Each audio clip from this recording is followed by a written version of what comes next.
اللهم لك الحمد عدد خلقك ورضا نفسك وزنة عرشك ومداد كلماتك. اللهم صل على سيدنا محمد وعلى آل محمد وبارك وسلم. قال الله تعالى في القرآن المجيد: فأعوذ بالله من الشيطان الرجيم. هو الذي بعث في الأميين رسولا منهم يتلو عليهم آياته ويزكيهم ويعلمهم الكتاب والحكمة وإن كانوا من قبل لفي ضلال مبين. صدق اللہ العظیم. خواتین و حضرات، رمضان تربیت و تزکیہ کا مہینہ ہے.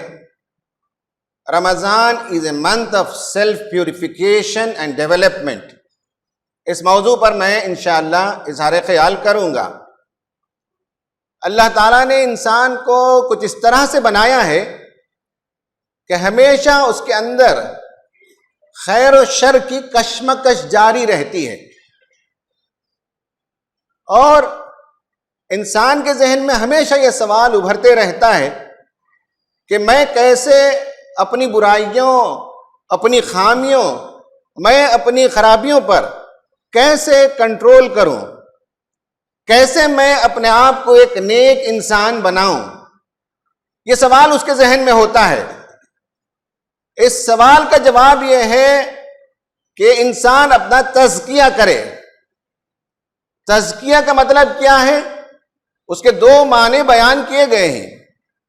ایک ہے انسان اپنے آپ کو پاک صاف کرے، دوسرا یہ ہے کہ انسان اپنے آپ کو درجہ کمال تک پہنچائے، یعنی سیلف پیوریفیکیشن کرے اور self growth and self development پر توجہ دے.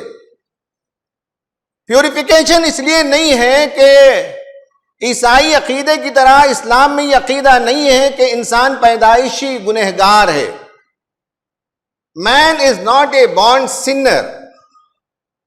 وہ زندگی کی راہ میں چلتے چلتے بہت سی غلطیاں اور خرابیاں اپنے اندر جمع کر لیتا ہے، اور اس کی نیکیاں مدھم پڑ جاتی ہیں.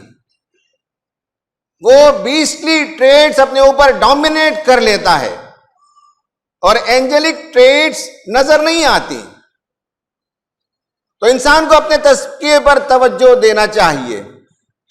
اللہ تعالیٰ نے انبیاء کو بھی دنیا میں جو بھیجا، اس کی غرض و غایت بتاتے ہوئے قرآن بتاتا ہے کہ وہی پروردگار ہے جس نے اپنے رسول کو مبعوث کیا امیوں میں سے.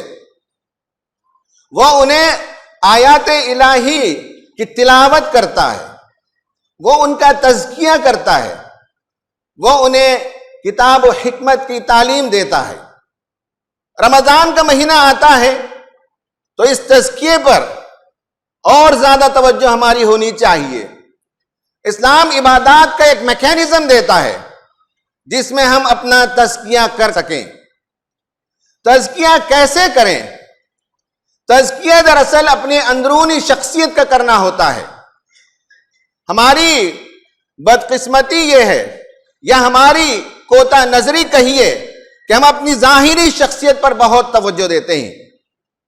ہم اپنے رنگ روپ پر، ہم اپنے کپڑے اور اس کے ڈیزائن پر، ان سب پر ہماری توجہ زیادہ ہوتی ہے، لیکن ہم اپنے اندرون کی شخصیت کو سنوارنے اور بیوٹیفائی کرنے پر توجہ نہیں دیتے. ہمیں معلوم ہونا چاہیے کہ ہماری جو ظاہری شخصیت ہے اس کا حسن عمر کے ساتھ زوال پذیر ہے، اور اندرونی جو ذات ہے، انر جو پرسنالٹی ہے، انویزیبل جو پرسنالٹی ہے، اندرون کی جو شخصیت ہے، اس کے حسن میں عمر کے ساتھ ساتھ اضافہ ہوتے رہتا ہے.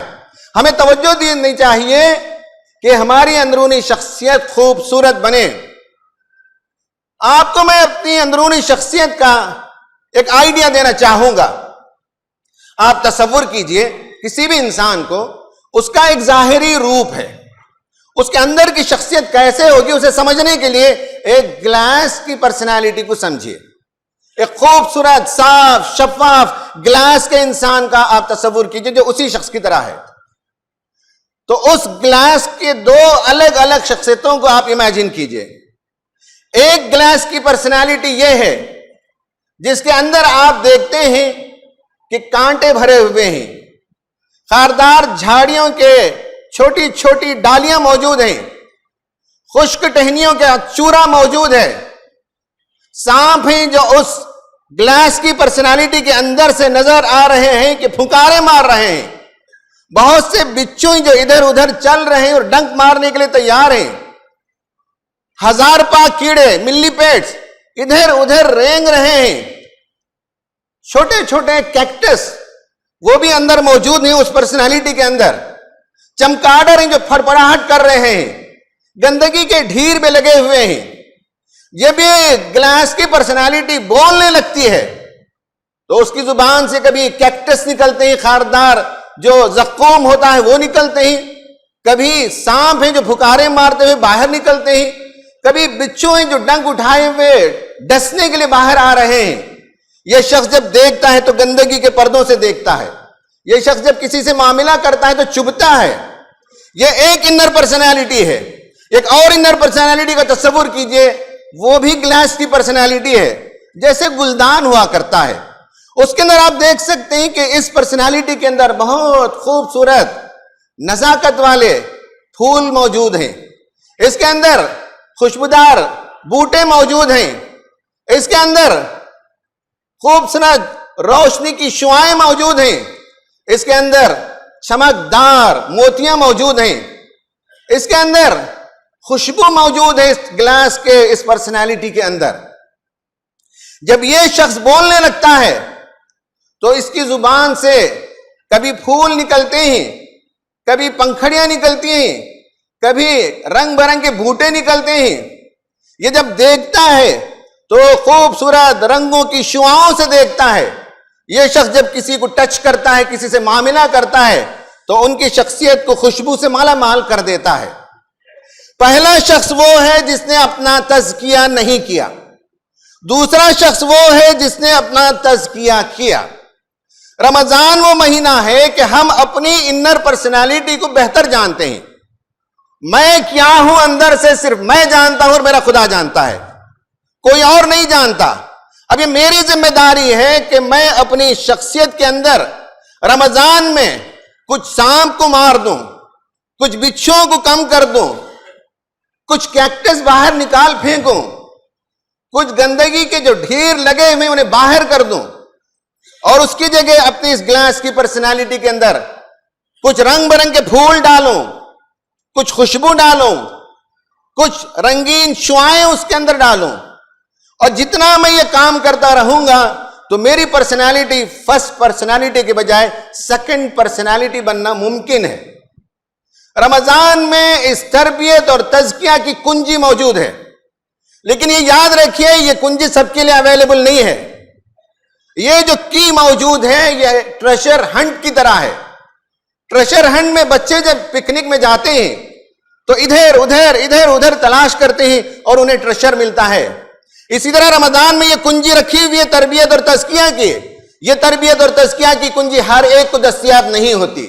یہ جو ٹریشر ہنٹ کریں گے، جو تلاش کریں گے اپنی زندگی کو بہتر بنائیں، انہیں یہ چابی ملے گی اور وہ اپنی ذات کا تزکیہ اور تربیت کر سکتے ہیں، اپنی شخصیت کو سنوار سکتے ہیں، نکھار سکتے ہیں، اپنی اندرونی شخصیت کو خوبصورت بنا سکتے ہیں۔ یہ ممکن ہے، اس رمضان میں ہم کر سکتے ہیں۔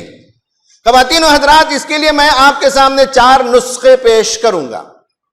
پہلا نسخہ ہے اسپرچویلٹی کا، enrich your spirituality, strengthen your inner personality، اندر کی شخصیت کے اندر روحانیت کو پیدا کریں۔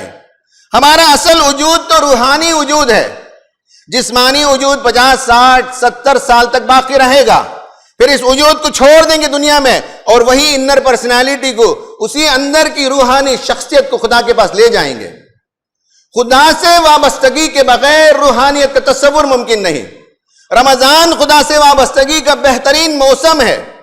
ہمیں توجہ دینی چاہیے کہ رمضان میں نمازوں کی سختی سے پابندی ہو، ہماری توجہ ہو کہ 5 وقت کی نمازوں کے علاوہ کچھ اور نمازیں، نفل نمازوں کا اہتمام کریں، تہجد کا اہتمام کریں، اور بہت سی نفل نمازوں کا اہتمام کریں، قرآن کی تلاوت خوش الحانی سے کریں، تراویح میں دوڑ دوڑ کر آئیں اور امام صاحب کے پیچھے قرآن کو سنیں اور اس کا حظ اٹھائیں، اس کا لطف اٹھائیں، دعاؤں کو کثرت سے یاد کریں اور دعائیں کریں۔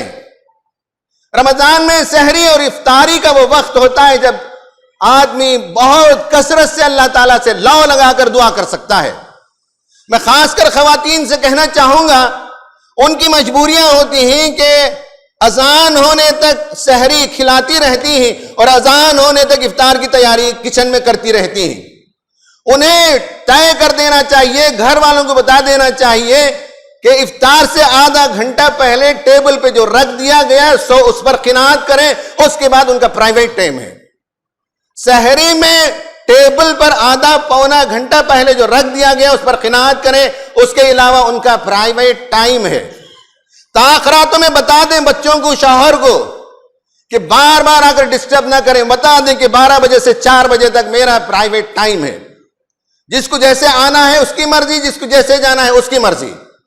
یہ روحانیت کا مہینہ ہے، اسپرچولیٹی کو ڈیولپ کرنے کا مہینہ ہے، اس مہینے کو گمانا نہیں چاہیے۔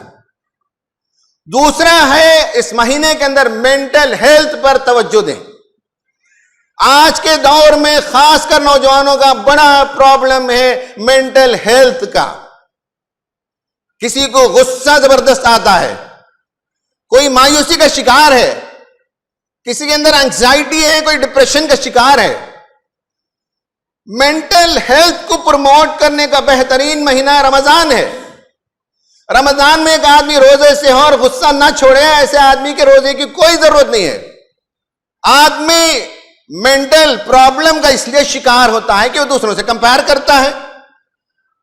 نوجوان کمپیئر کرتے ہیں کہ میرا دوست جو مجھ سے پیچھے تھا نیٹ کریک کر کے مجھ سے آگے چلا گیا، میں پیچھے ہوں۔ کبھی انسان یہ سوچتا ہے کہ میں نے 10th میں تو 98% مارکس لائے اور 12th میں مجھے کیا ہو گیا کہ میں 90% مارکس لایا۔ اپنے آپ سے شکایت، خدا سے شکایت، یہی وہ اصل وجہ ہے مینٹل ہیلتھ کے ڈسٹرب ہونے کے لیے۔ تھینکلیسنس، ناشکری کا جذبہ۔ آدمی دوسروں کو کمپیئر کر کے دیکھتا ہے کہ اس کی طرح کے کپڑے میرے پاس کیوں نہیں، اس کی طرح کے جوتے میرے پاس کیوں نہیں۔ یہ انسان کو ہمیشہ بیمار بنائے رکھے گا۔ رمضان ہمیں سکھاتا ہے کہ ہم دوسروں سے اپنے آپ کو کمپیئر کریں، مگر جو ہیو ناٹس ہیں ان کو دیکھیں، جو انڈر پریویلیج کلاس ہے ان کو دیکھیں۔ آپ 3 وقت کی روزی روٹی بہت مزے سے کھاتے ہیں، ان کو دیکھیں جو ایک نان شبینہ کے لیے ترستے ہیں، ایک وقت کی روٹی کھانے پر مجبور ہیں۔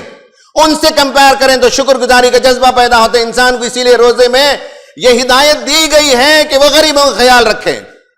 روزہ جب ہم رکھتے ہیں تو ہنگر پینگز جو ہوتے ہیں، بھوک جو لگتی ہے، اس سے ہمیں اللہ تعالیٰ کا شکر ادا کرنے کی توفیق ملتی ہے کہ اللہ تعالیٰ ابھی افطار کے لیے کھانا موجود ہے، ہم کھا سکتے ہیں۔ لیکن ان لوگوں کا کیا حال ہے جن کے پیٹ میں بھوک ہے اور ان کے دسترخوان پر کھانے کے لیے کچھ نہیں ہے۔ مینٹل ہیلتھ کے لیے شکر گزاری بہت ضروری ہے۔ لعلکم تشکرون، روزہ رکھے جانے کا مقصد قرآن نے یہ بتایا کہ تمہارے اندر شکر گزاری کا جذبہ پیدا ہو۔ تیسرا ہے ہیلتھی ہیبٹس پیدا کرنے کا مہینہ ہے۔ ہیلتھی ہیبٹس، خاص کر نوجوانوں کے ہیبٹس ہیلتھی نہیں ہیں، نہ ان کا ڈائٹ ہیلتھی ہے، نہ ان کا لیونگ ہیبٹ ہیلتھی ہے۔ کھانے پینے میں وہ کھانے کتنے شوقین ہوتے ہیں کہ اپنے پروفائل میں لکھتے ہیں food lover, likes to taste different cuisine, یعنی اپنی شخصیت کا تعارف ہی ایسا کراتے ہیں کہ کھانا پینا ان کی زندگی کا مقصد ہے۔ رمضان میں اللہ تعالیٰ نے روزے اس لیے رکھوائے تاکہ آدمی بھوکا رہے، اس کی عادت پیدا ہو۔ لیکن رمضان میں بھوکا رہنے کے بعد افطار اتنا کرتے ہیں کہ دن بھر جو کچھ نہیں کھایا اس کا ڈبل پیٹ میں اتار لیتے ہیں۔ پھر اس کے بعد نوجوانوں کو آپ مارکیٹ میں دیکھ سکتے ہیں، ان سے پوچھ سکتے ہیں کہ کون سا نیا ہوٹل ہے، کیا نیا ڈش اس وقت مارکیٹ میں آیا ہوا ہے۔ یہ ہیلتھی ہیبٹس پیدا کرنے کا مہینہ ہے، لیکن ہم ان ہیلتھی ہیبٹس پیدا کرتے ہیں۔ یہ مہینہ سونے جاگنے کا بہترین وقت سکھاتا ہے۔ آپ کسی MBBS ڈاکٹر سے پوچھ لیں، آپ کسی یونانی ڈاکٹر سے پوچھ لیں، آپ کسی چائنیز میڈیسن کو پریکٹس کرنے والے سے پوچھ لیں, آپ کسی سائیکیٹرسٹ سے پوچھ لیں, آپ کسی نیچروپیتھ ڈاکٹر سے پوچھ لیں, ان سے پوچھیں کہ سونے کا بہترین وقت کون سا ہے, جاگنے کا کون سا بہترین وقت ہے. یہ سارے لوگ کہیں گے کہ سونے کا بہترین وقت 10:30 سے 11 کے درمیان ہے, اور جاگنے کا بہترین وقت صبح میں 3:30 اور 4 بجے کا ہے. رمضان یہی تو سکھاتا ہے کہ آپ 10 ساڑھے 10 بجے تک تراویح میں کھڑے رہتے ہیں, اس کے بعد فوراً جا کر سو جاتے ہیں, اور 4 بجے یا 3:30 بجے اٹھ جاتے ہیں سحری کرنے کے لیے. اس سے زیادہ ہیلتھی ہیبٹ اور کوئی نہیں ہو سکتا. نبی صلی اللہ علیہ وسلم سے زیادہ کس کا ہیلتھی ہیبٹ تھا؟